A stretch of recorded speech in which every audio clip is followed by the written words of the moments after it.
Building के ऊपर गिरी है, वो डॉक्टर्स का हॉस्टल है। इंसिडेंट बनने के विदिन 2-3 मिनट्स में पुलिस, बाकी सभी बॉडियाँ, सिविल एडमिनिस्ट्रेशन, कॉर्पोरेशन वगैरह सभी लोग आ गए थे। फायर फाइटर वगैरह स्थल पे हाजिर है। लोगों को बचाने की और रेस्क्यू करने की कार्रवाई जारी है। ऑलमोस्ट 70 से 80% एरिया हमने क्लीन कर लिया, बाकी आने समय में हम लोग क्लियर कर लेंगे।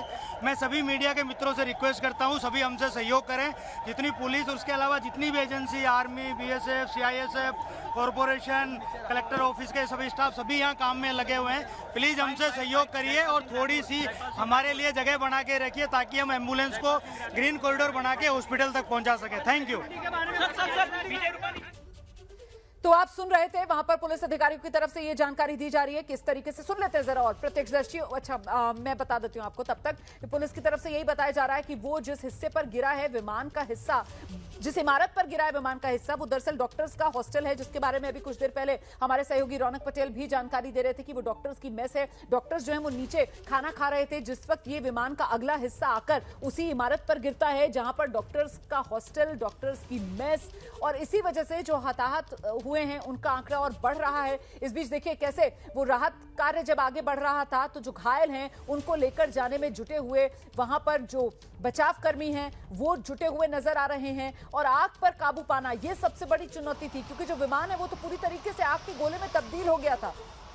जो दमकल कर्मी हैं वो मौके पर आग बुझाने में जुटे हुए थे, और फिर जो NDRF की टीम, SDRF की टीम या अन्य जो CISF की टीम, जो BSF की टीम मौके पर पहुंच रही थी, वो जल्दी से जल्दी इस मलबे में जो भी लोग फंसे हुए थे उनको बाहर निकालकर अस्पताल पहुंचाने के काम में लगी हुई थी। उस वक्त की ये तस्वीरें आपके सामने हैं। अभी का जो अपडेट है वो ये कि करीब 80% हिस्सा जो है वो इस विमान दुर्घटना का वो क्लियर कर लिया गया है। जो 80% क्रैश का हिस्सा है वो क्लियर कर दिया गया है, और ऐसे में अभी भी मलबे में कुछ निशान जिन्हें आप देखेंगे तो समझ सकते हैं कि कितना भीषण ये हवाई हादसा हुआ है।